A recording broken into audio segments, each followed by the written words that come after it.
ඔබ කවදා හෝ මෙවන් අසරණකමක් දැක තිබේද? ගසක් තුල සිරවී මරණය පෙනිපෙනී සිටි අහිංසක ජීවිත කිහිපයක්. මේ කරුණාවන්ත මිනිසා ඔවුන්ව බේරා ගත්තේ දේවදූතයෙකු වගේ. ඒ වෙලාවේ ඔවුන් හිටියේ ඉතාමත් දුර්වල තත්වයක. ආදරය සහ සත්කාරය කියන දේට ඕනෑම ජීවිතයක් වෙනස් කරන්න පුළුවන්. බලන්න, ටිකින් ටික ඔවුන් වැඩෙන ලස්සන. දැන් ඔවුන් මේ පවුලේම කොටසක්.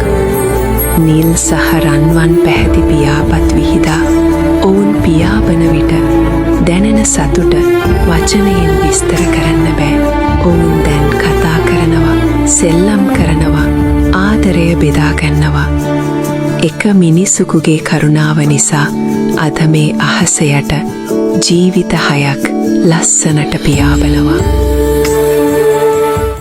ලෝකයාට ඔහු පාරේ වැටී සිටි තවත් එක් බලු පැටියෙකු පමණක් වන්නට ඇත. නමුත් ඔහුට ඒ මොහොත මුළු ලෝකයම අහිමි වී මරණය එනතුරු බලා සිටි මොහොතකි.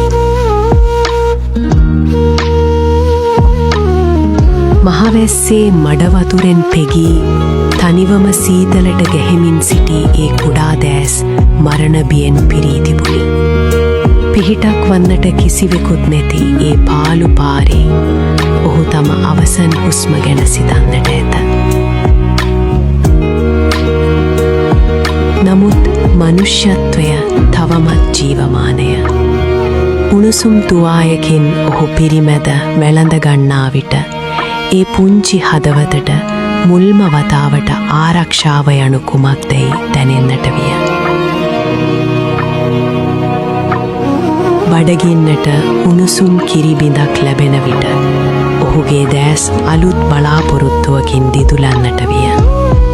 අත්හැර දමා ගිය ලෝකයක ආදරය කරන හදවත් තවමත් ඇති බව ඔහු තේරුම් ගත්තේ එවිටය.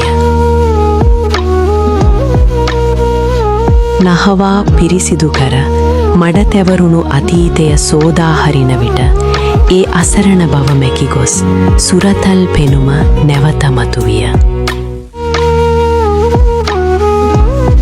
සිනිදු ඇතිරිල්ලක උණුසුම මැද සුව පහසුවට හිස තබන්න විට ඔහු තවදුරත් මංමාවත්වල අසරණ වූ සතිකු නොවේ. ඔහු ආදරණීය නිවසක පන්මෙන් රැක බලා ගන්නා සමාජිකයෙකි.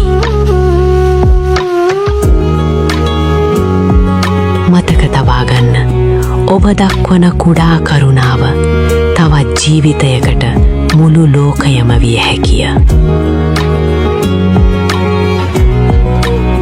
ලෝකේ මිල කරන්න බැරිම දේ මොකද්ද කියලා කවුරු හරි ඇහුවොත් මම පෙන්නන්නේ මේ පුංචි දෑත් දෙක අතර තියෙන අහිංසක බැඳීම.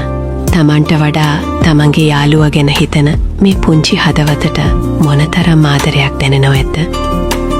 රෙදි කැබැල්ලකින් තමන්ගේ පිටේ බැඳගත්ත ඒ උණුසුම පූස් පැංචාට ලෝකේ ආරක්ෂිතම තැන වෙලා. මනුෂ්‍යත්වය කියන්නේ ලොකු පණ්ඩිත කතා නෙවෙයි, මේ වගේ තවත් පණකට ආදරය කරන එකයි.